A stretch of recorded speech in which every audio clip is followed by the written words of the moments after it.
Parlons franchement, de façon triviale, l'Union européenne, c'est quelqu'un qui vous donne une gifle violente et puis qui s'indigne lorsque vous lui rendez sa gifle, qui ne comprend pas qu'elle a organisé des sanctions contre tout le gouvernement congolais, des sanctions qui sont politiques, qui, comme l'a souligné Kinshasa et ses avocats, ne respectent pas les droits des personnalités congolaises sanctionnées, mais ne respectent pas non plus les lois internationales.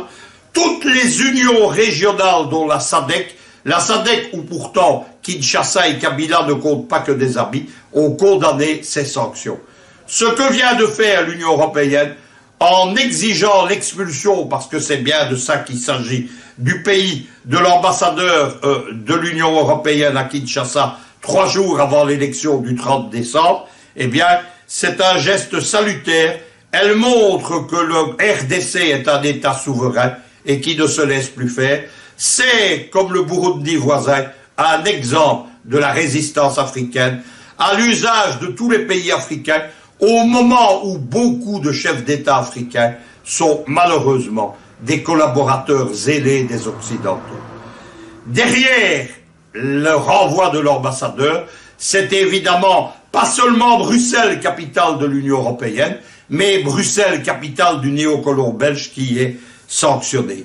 Lorsqu'on assiste aux événements du Congo, on se demande qui veut, maintenant qu'elle est fixée réellement de cette élection. Moi, je vais vous répondre, il n'y a que les candidats du Front congolais de la majorité présidentielle.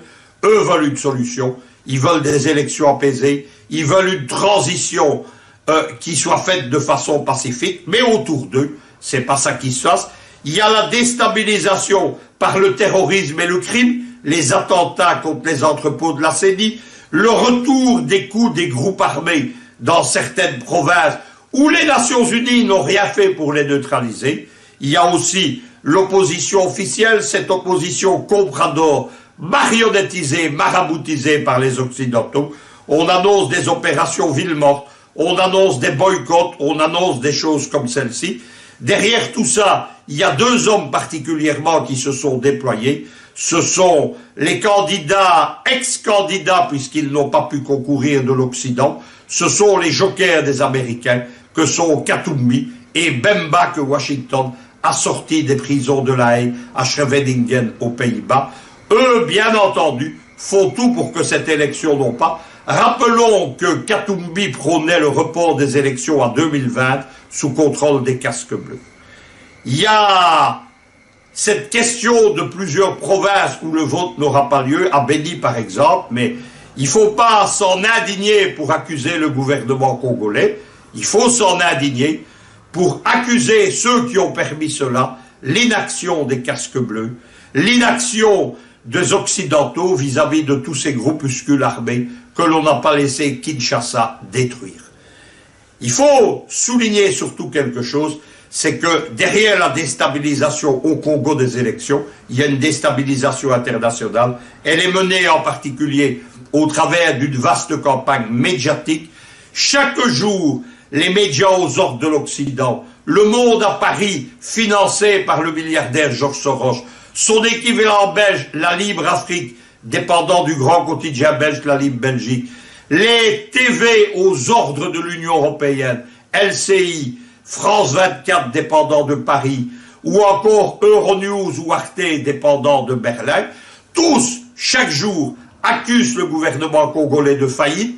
La Libre Belgique hier parlait de la chute probable du régime, ce sont les termes employés. Après cela, les Européens s'étonnent, les gens de Bruxelles, que l'on chasse leur ambassadeur comme le malpropre qu'il est.